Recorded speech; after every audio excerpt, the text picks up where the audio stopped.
kasih Tuhan untuk pengorbananmu, untuk kasih-Mu, cinta-Mu yang luar biasa. Hari ini, pagi ini kami ada dan hidup semua karena berkat Tuhan.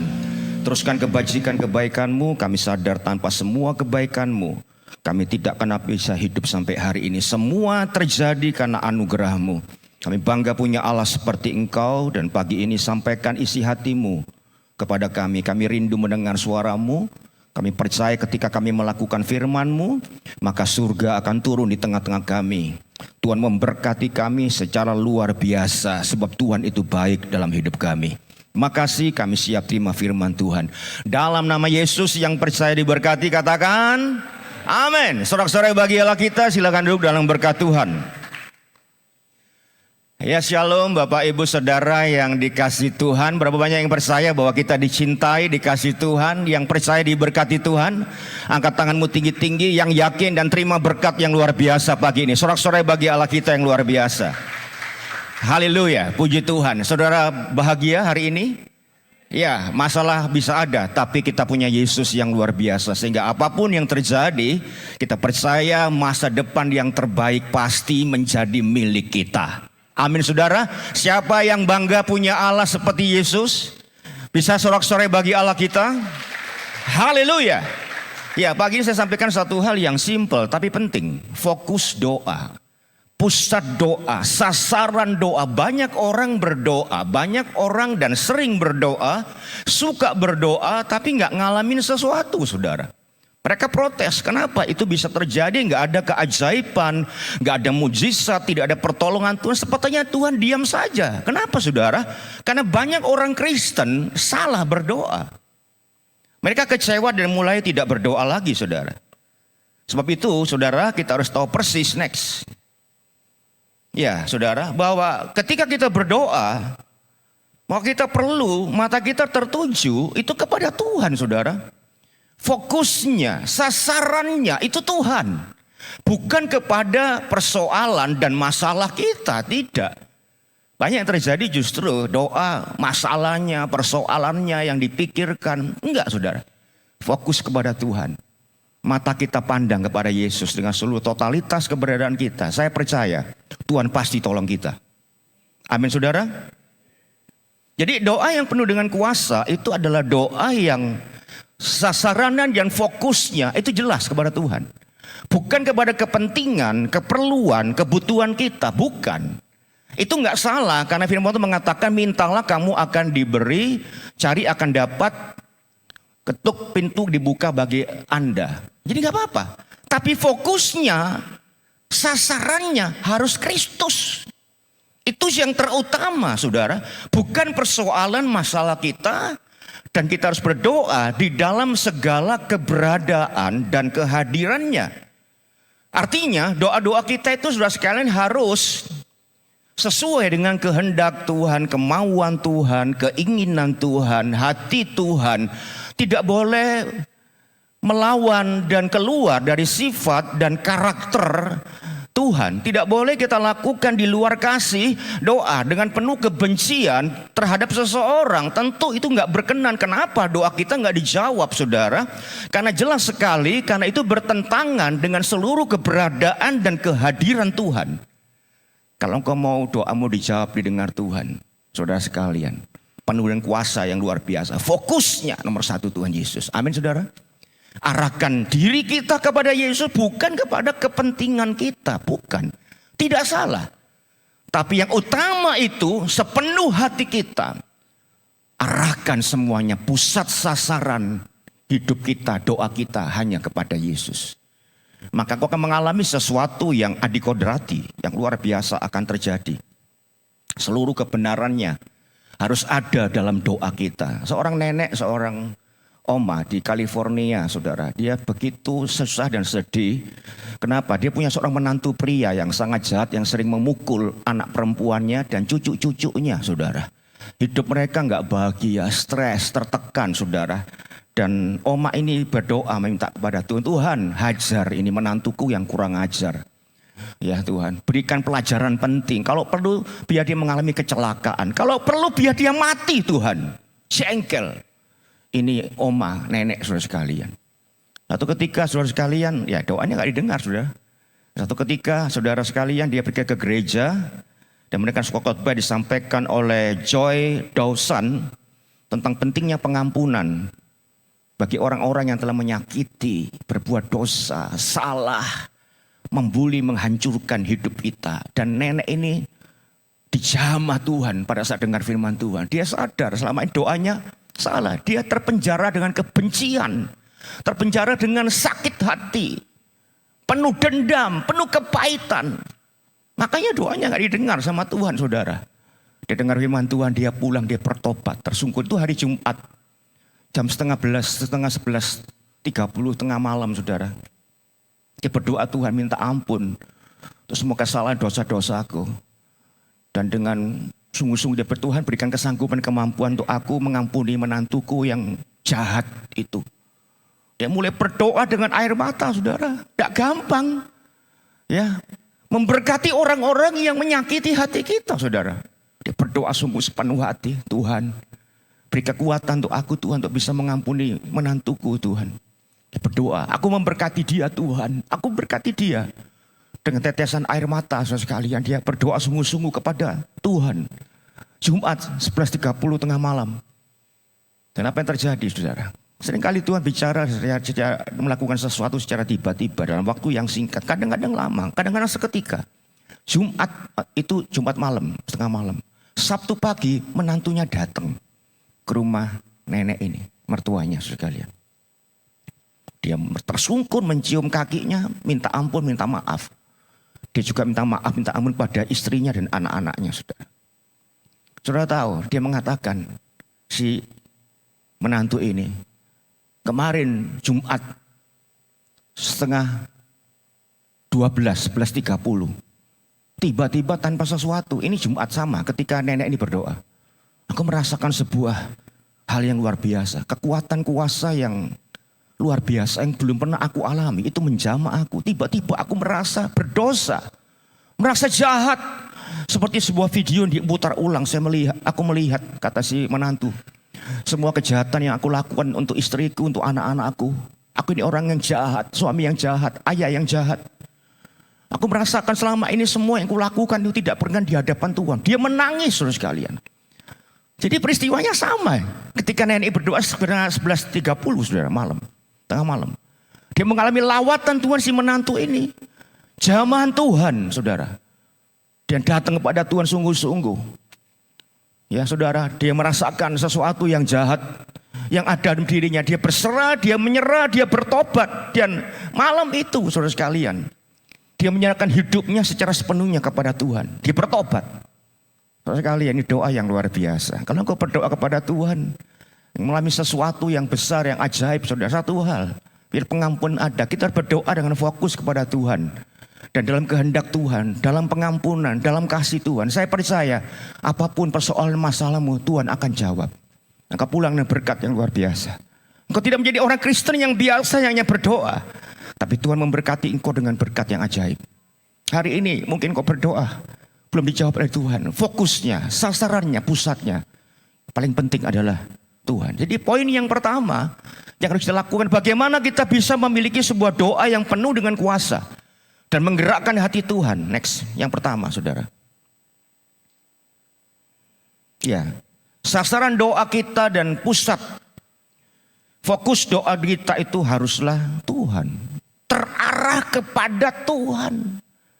Bukan kepada yang lain, saudara sekalian. Dan di dalam kebenaran. Ya, hidup yang dibenarkan. Karena kebenaran, bukan dosa yang kita lakukan. Saudara, kita berdoa dengan terarah fokusnya. Sasaran doa itu hanya Tuhan. Terarah sepenuhnya, seluruh keberadaan, kehadiran kita, eksistensi kita. Kita arahkan kepada Yesus. Kau doa kapanpun juga pandang Yesus, arahkan dirimu kepada Yesus. Dalam kebenaranmu, saudara sekalian, dan secara progresif artinya, sekalipun kau belum didengar, belum dijawab oleh Tuhan, teruslah setia, seluruh cari Tuhan. Saya percaya cepat atau lambat, sesuai waktu Tuhan, semua doamu pasti didengar, dijawab Tuhan. Sorak-sorai bagi Allah kita yang baik. Harus progresif, saudara. Dan satu hal, saudara, kita harus benar-benar berjumpa dengan Allah. Bagaimana Anda bisa berjumpa dengan Allah doa cuma 1-2 menit? Itu butuh durasi yang tertentu. Untuk kita bisa berjumpa, terarah, fokus kepada Tuhan. Seringkali terjadi fokus doa kita, sasaran doa kita itu adalah kepentingan, keperluan, kebutuhan kita. Sehingga seringkali doa-doa kita ini seperti kita minta Tuhan berkati makanan, minuman, uang sekolah anakku Tuhan. Tuhan berkati Tuhan ini mau beli baju Tuhan, berkati Tuhan ini itu dan segala perkara. Jadi doa kita itu seperti sebuah jadwal belanja bulanan, saudara. Jadwal atau schedule dari kebutuhan kita sepanjang bulan, saudara. Kita hanya berdoa hanya sekedar mencari solusi dalam hidup kita. Hanya rutin, kita tidak datang kepada Tuhan karena kita rindu kepada Tuhan, kita cinta, kita kangen sama Tuhan, kami rindu, kita intim dengan Kristus. Bukan mencari Tuhan, tapi mencari solusi, saudara. Jadi seringkali yang harus kita lakukan God center prayer, bukan request center prayer. Fokusnya Tuhan, bukan request, bukan permintaan-permintaan kita. Sementara Alkitab katakan dengan jelas next.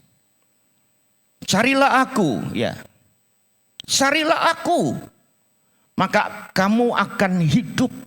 Fokus kepadaku, terarah kepadaku, kamu akan hidup. Kalau engkau fokus cari aku, kamu akan hidup. Engkau akan dapatkan solusi kehidupan. Engkau dapatkan makanan, minuman, pakaian. Engkau akan mendapatkan kemenangan, kekuatan, sukacita, kebahagiaan. Kalau fokus dan kita melekat kepada Tuhan, terarah kepada Tuhan, saudara sekalian, keperluan kebutuhan kita akan terpenuhi. Seperti Abraham. Ini menarik, saudara sekalian. Kita nggak perlu bicara terlalu dalam tentang Abraham. Abraham ini fokusnya, perhatiannya kepada Tuhan. Sehingga kebutuhannya akan seorang anak terpenuhi, saudara. Kenapa? Karena fokusnya, perhatiannya pada Tuhan. Ketika ketiga orang itu datang kepada Abraham di kemahnya, saudara. 3 orang yang menggambarkan Allah Tritunggal.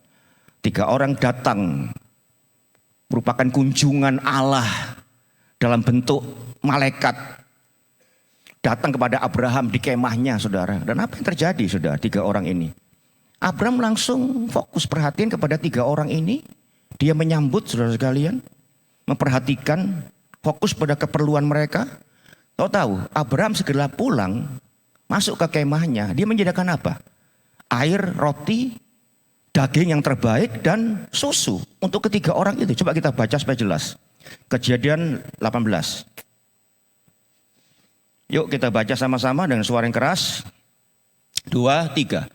Kemudian Tuhan menampakkan diri kepada Abraham dekat pohon terbantin di Mamre, sedang ia duduk terus di pintu kemahnya waktu hari panas terik. 2. Ketika ia mengangkat mukanya, ia melihat 3 orang berdiri di depannya.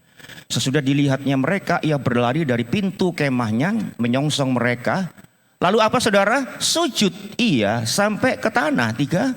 Terus setelah berkata, Tuanku, jika aku telah mendapat kasih Tuanku, janganlah kiranya lampaui hambamu ini. 4.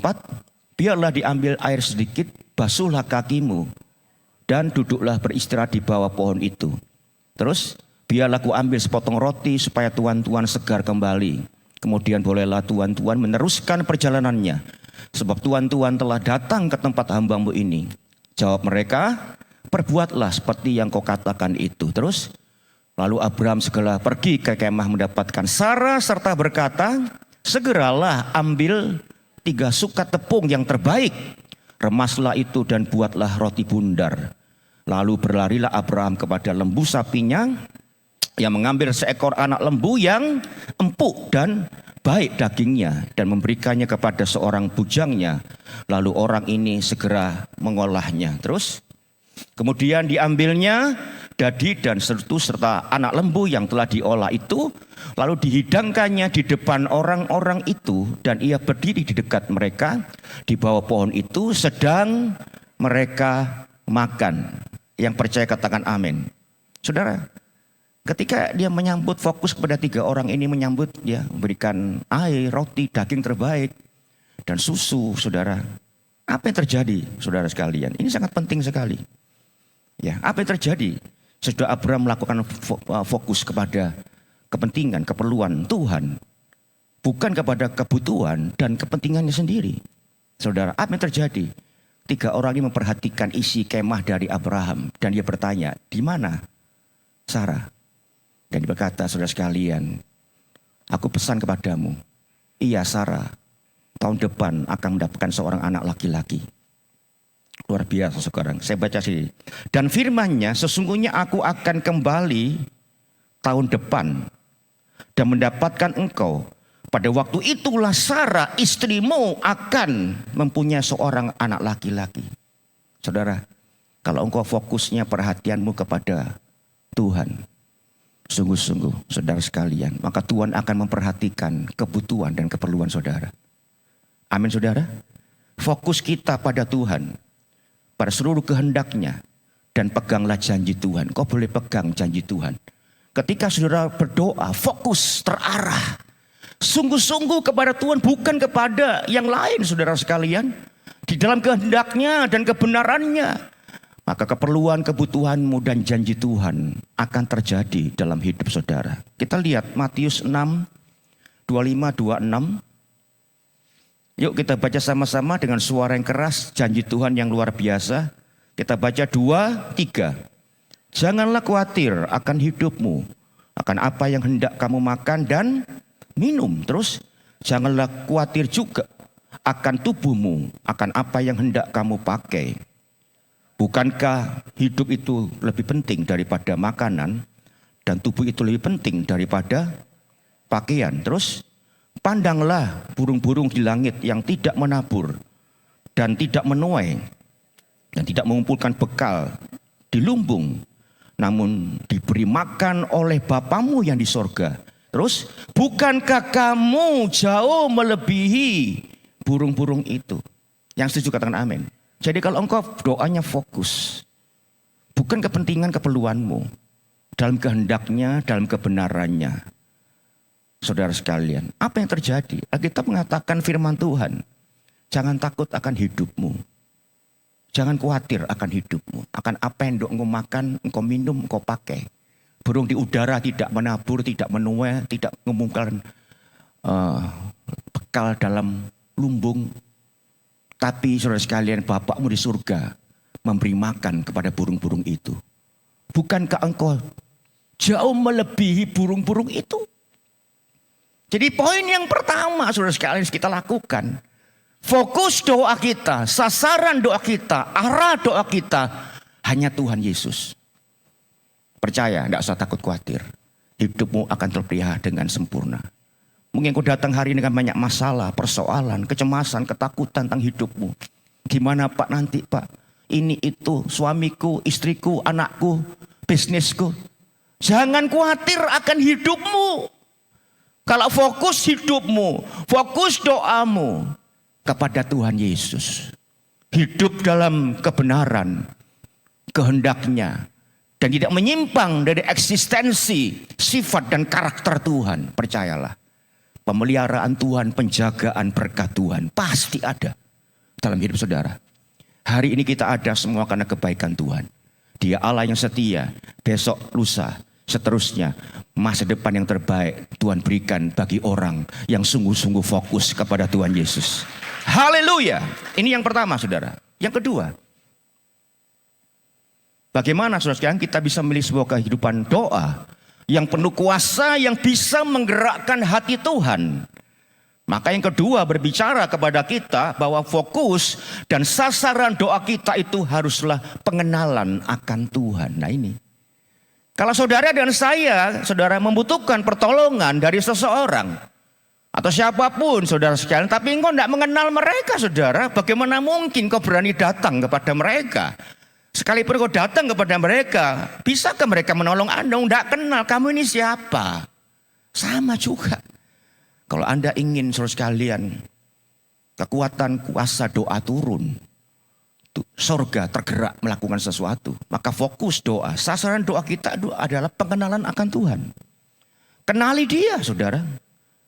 Ya, ini sangat penting sekali. Lebih penting dari pemenuhan, keperluan, kebutuhan, keinginan kita. Kalau kita mengenal Tuhan dengan sungguh-sungguh, dengan baik, sebagai Bapa yang baik, Allah yang baik, kita mengenal benar-benar sifat dan karakter Allah, saudara. Maka otomatis saya percaya segala keperluan, kebutuhanmu akan terpenuhi, akan tercukupi. Jadi ini penting sekali, saudara. Jadi yang penting, yang utama itu adalah pengenalan kita akan Tuhan. Bagaimana kita harus membaca firman dengan rajin, merenungkan firman dalam hadirat Tuhan, dalam keintiman dengan Tuhan. Mengenal Tuhan, itu penting. Lah banyak orang Kristen puluhan tahun ke gereja, tidak mengenal Tuhan, saudara. Lalu berdoa, bagaimana mungkin bisa berkenan doanya? Kalau fokus doa kita itu adalah kebutuhan, keinginan, makanan, minuman kita. Maka sekalipun kebutuhan kita terpenuhi, belum tentu kita mengenal Tuhan. Sementara kita tahu persis pengenalan Tuhan itu jauh penting segala-galanya. Dan kalau kita mengenal Tuhan dengan sungguh, dengan sebenarnya, saya percaya segala kepentingan, keperluan kita akan terpenuhi. Tuhan akan jawab doa-doa kita. Tuhan akan menolong kita. Tuhan pasti melindungi kita. Tuhan pasti menjaga kita. Bukankah Dia berkata, Immanuel, Allah beserta dengan kita sampai kapanpun juga. Kenallah Tuhan dengan sungguh-sungguh, saudara. Supaya ketika aku mengenal Tuhan sungguh-sungguh, maka surga akan turun di tengah-tengah kita. Keajaibannya, pertolongannya, mujizatnya, kesembuhannya, pemulihannya akan terjadi. Saudara sekalian, kita diajar untuk masuk dalam doa Bapa kami. Coba lihat. Ya. Jadi kita punya Bapa. Kita manggil Dia Abba, Bapa. Allah Tuhan yang baik, penuh belas kasihan, penuh kemurahan, penuh cinta. Apakah Anda mengenal Dia sebagai Bapa yang baik? Atau Bapa yang jahat, saudara? Ini sangat penting. Dan dikatakan, datanglah kerajaanmu. Jadilah kehendak-Mu di bumi seperti di sorga. Amin, saudara. Kerajaan Allah bicara soal kebenarannya.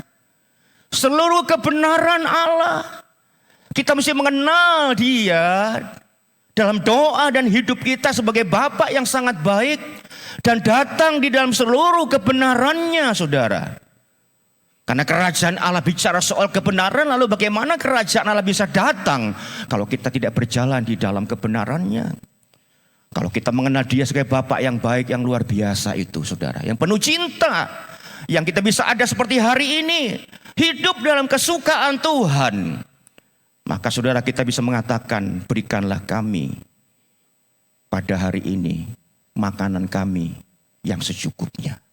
Yang setuju katakan amin. Kalau engkau mengenal Tuhan, Bapakmu itu baik, luar biasa cinta. Apapun persoalan, masalah engkau hadapi hari ini, pagi hari ini, saudara sekalian, engkau tetap bisa merasakan damai, sejahtera, dan sukacita. Kenapa? Karena tahu kita punya Bapa yang baik. Masalah persoalan dan goncangan kehidupan tidak bisa mengambil berkat yang sudah Bapa siapkan untuk anak-anak yang setia kepada Dia. Goncangan, persoalan, krisis boleh datang, apapun yang buruk boleh datang hidup kita. Tapi percaya kita punya Bapa yang baik, dan Bapa yang baik tidak terbatas dengan situasi kondisi yang buruk. Dia tetap bisa dan sanggup memberkati dan memulihkan hidup kita dalam goncangan apapun. Saya percaya Dia Allah yang transenden, yang melewati apapun yang terjadi. Bahkan masalah terbesar pun boleh terjadi, tapi berkat Tuhan tetap tercurah bagi orang yang setia. Sorak-sorai bagi Allah kita. Saudara, hari ini saya ada di sini, di depan saudara khotbah. Sudah lama, sudah kayak keluarga, Pak Johan, Bapak Gembala, dan Mama Lena juga, saudara sekalian. Hari ini saya ada, saudara sekalian, saya enggak bosan-bosan bercerita tentang kasih Tuhan, kebaikan Tuhan, pertolongan Tuhan. Ya, bagaimana saya ngalami stroke, kemudian saya juga kena serangan jantung dan bypass jantung di Pineng, saudara. Tapi Anda lihat saya di sini, saya sampaikan firman, saya sharing kepada saudara. Saya kagum punya Allah seperti Tuhan Yesus. Siapa yang bangga punya Allah seperti Yesus? Serok saya bagi Allah kita. Saya juga tahu saudara, bukan hanya saya, Pak Gembala ini berkati, tapi setiap jemaat yang hadir hari ini semua diberkati Tuhan. Pemain musik, WL, singer, semua diberkati Tuhan. Ya, petugas soundman semua dan MM semua diberkati Tuhan. Kita hari ini ada semua karena mujizat. Punya Bapak yang baik. Amin, saudara. Kalau saya pikirkan saudara, saya bisa melayani sampai hari ini. Saya enggak bisa berpikir ketika waktu itu jam 7 pagi saudara sekalian.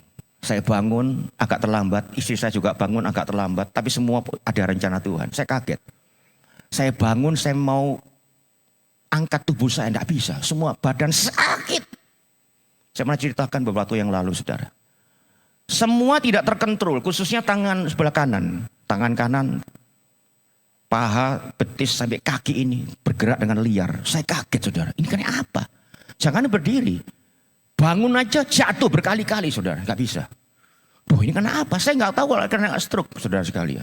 Tapi saya merasakan ini adalah akhir hidup saya. Ini mungkin sebuah kematian. Mungkin saya tidak mati tapi hidup, tapi seperti mayat hidup di tempat tidur. Saya nggak bisa bergerak saudara. Saya lemas. Saya hancur, saya nangis, saya basah roh, saya berdoa Tuhan jamah aku. Antara sadar seperti dying sekalian.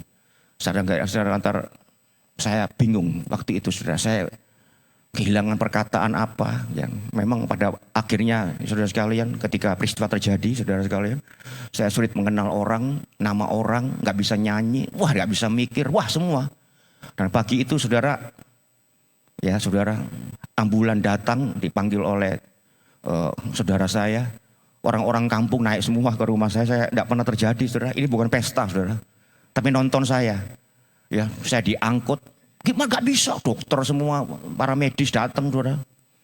Orangnya gemuk, waktu berat saya 100 kilo saudara. Sekarang 80, kemarin 75 karena itu peristiwa saudara. Ya lumayan lah gitu. Nah, kemudian saudara, saya itu merasakan bahwa hari itu akhir hidup saya. Saya kacau, saya takut, saya cemas, saya bingung, saya bimbang. Waktu saya di ambulan saudara sekalian keluar dari kampung tersebut saudara.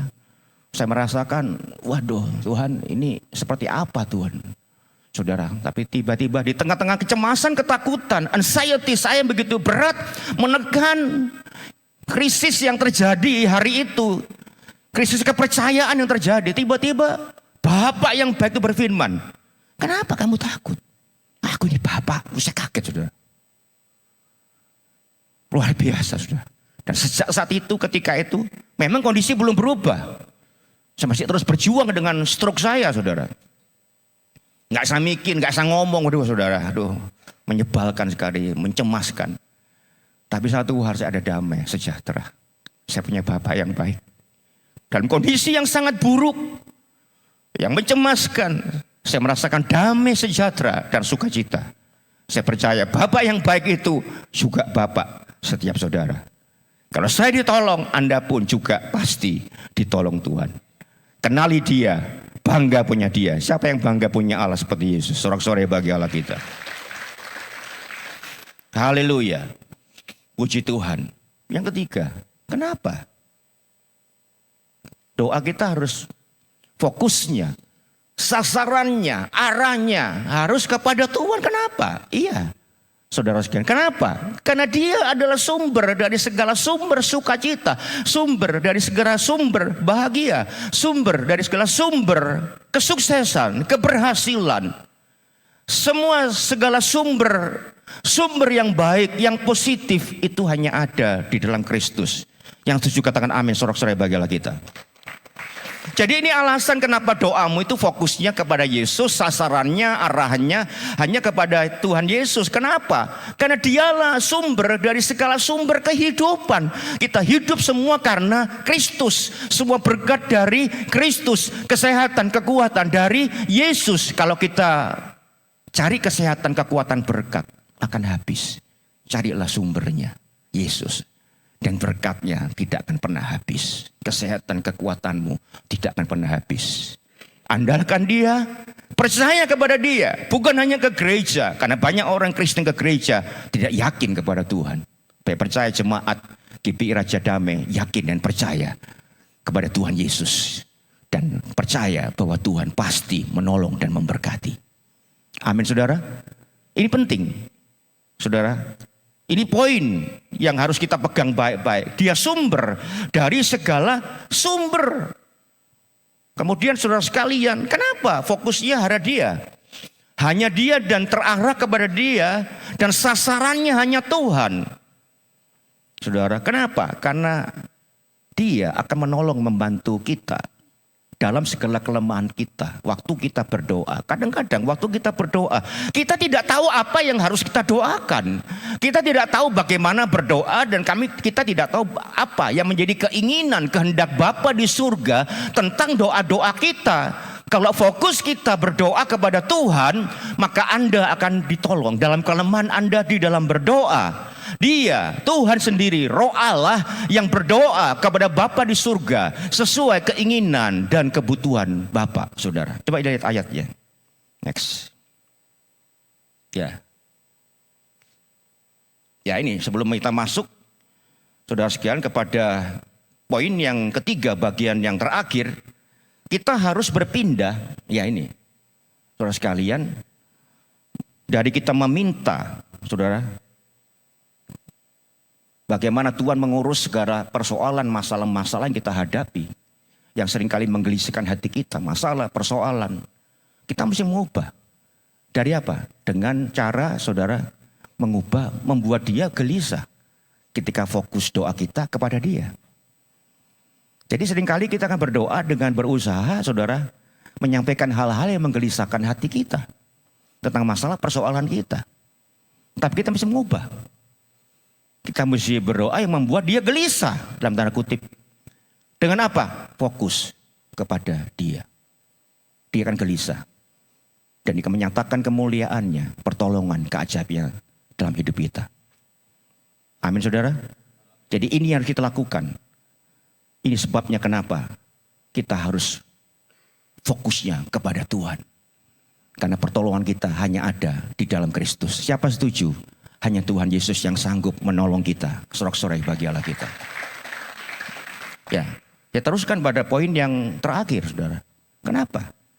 Ya, kita fokusnya kepada Tuhan. Sasarannya, iya, dia membantu doa-doa kita, saudara. Ketika kita berdoa kepada Bapa di surga, menolong segala kelemahan kita. Yuk kita baca. Ya, next. Dengan suara keras, ini ayat-ayat terakhir. Yang bacanya keras diberkati double porsi bagi ini. Yuk gitu aja, 2, 3.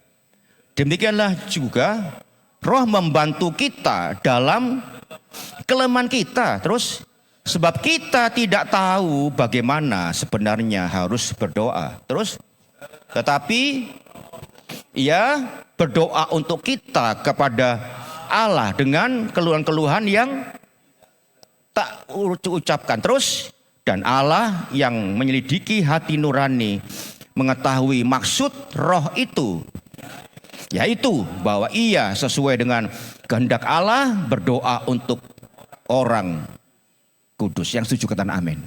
Lah, saudara sekalian, ini. Jadi saudara sekalian, bicara soal peran Roh Kudus dalam menolong kelemahan kita saat kita berdoa, karena banyak orang tidak tahu apa yang didoakan, bagaimana berdoa, dan doa seperti apa yang sesuai dengan kehendak Bapa. Saudara, saat kita fokus sepenuhnya kepada Tuhan, maka Roh Allah, Roh Kudus akan menolong kita untuk berdoa kepada Bapa yang sesuai dengan kehendak Bapa. Dan ketika itu kita lakukan, maka surga akan bergerak untuk kita. Kuasanya akan turun dalam hidup kita. Amin, saudara. Siapa yang bangga punya Allah seperti Tuhan Yesus? Sorak-sorai bagi Allah kita. Ini penting. Kalau fokus doa kita kepada persoalan masalah kita, saudara sekalian, maka saudara, apa yang terjadi? Ya, kadang-kadang kita tidak tahu apa yang perlu kita doakan. Kalau fokus kita kepada masalah persoalan kita, tidak tahu seperti apa yang menjadi kehendak Tuhan. Sebab itu fokusnya kepada Tuhan, maka Dia akan menolong kita dalam kelemahan kita di dalam berdoa. Saudara, teruslah fokus kepada Tuhan Yesus. Amin, saudara. Yang melekat kepada Kristus. Kita ranting dan Dia adalah batangnya. Saudara, ranting tidak akan pernah berbuah kalau tidak melekat, tidak fokus, saudara, kepada pohon, saudara sekalian. Dan dia akan ada buah yang akan keluar dalam kehidupan kita. Buah bicara soal pemenuhan, keperluan, kebutuhan, jawaban doa. Bisa terjadi ketika saudara fokusnya doa kita, sasaran doa kita hanya kepada Tuhan Yesus.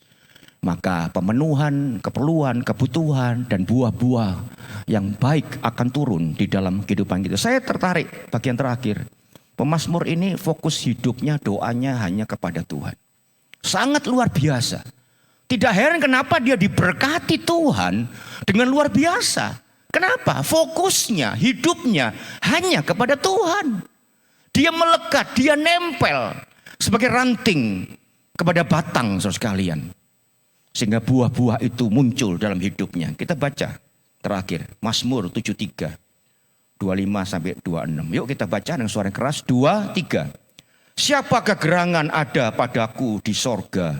Selain engkau tidak ada yang kuingini di bumi. Sekalipun dagingku dan hatiku habis lenyap, gunung batuku dan bagianku tetaplah Allah selama-lamanya. Yang setuju katakan amin.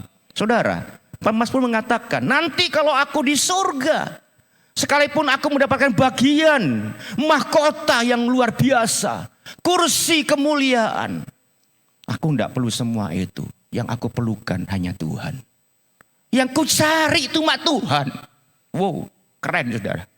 Bahkan dikatakan oleh firman Tuhan saudara, sekalipun fisikku hancur, hatiku habis lenyap. Saudara, luar biasa. Tidak ada yang aku inginkan dalam dunia ini. Satu hal, aku tidak ingin apa-apa. Aku tidak cari siapapun dan apapun. Yang aku inginkan adalah cuma Tuhan dalam hidupku di atas bumi ini. Tuhan segala-galanya. Kalau ini menjadi sasaran hidup kita Kristus, saya percaya semua keperluan kebutuhanmu pasti terpenuhi, tercukupi. Tuhan pasti menolong, memberkati saudara. Tuhan Yesus memberkati saudara. Tepuk tangan bagi Allah kita.